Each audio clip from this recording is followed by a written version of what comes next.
etc. And ultimately, he just concluded that there's no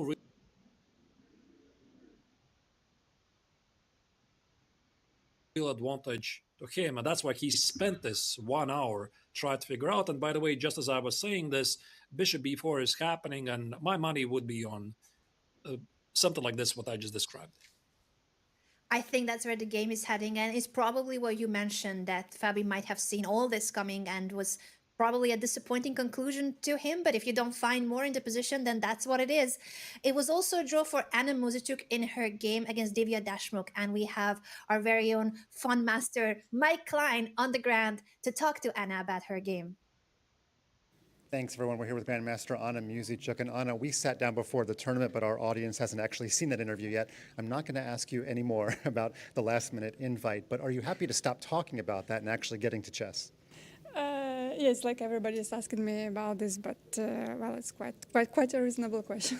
Now, Fabiana was asked last night, could experience in the candidates actually be kind of a curse, because sometimes you draw on bad memories or you know what not to do, whereas Divya today, you know, she was a fresh face, it's her first time. Is there any chance that your experience could actually hurt you in some way?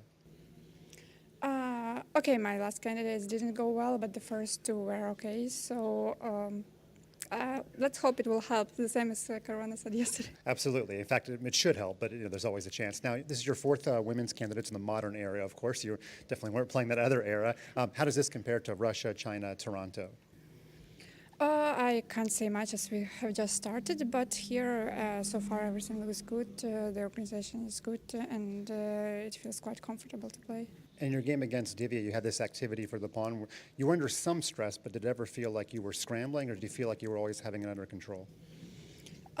No, like a few moves after she surprised me with bishop h3, I didn't like my position, to be honest. But yeah, when I got this activity, especially like when she took the pawn and I played rook e2, I think I'm fine. Okay, and a draw as black in round one, your experience should tell you that this is a reasonable result. So are you going to go home tonight thinking that, you know, everything went pretty much okay? Yeah, I think I am satisfied with the result because I didn't have chances for more, and it could be worse. Absolutely. Okay, well, thanks so much for your time. Back to you guys.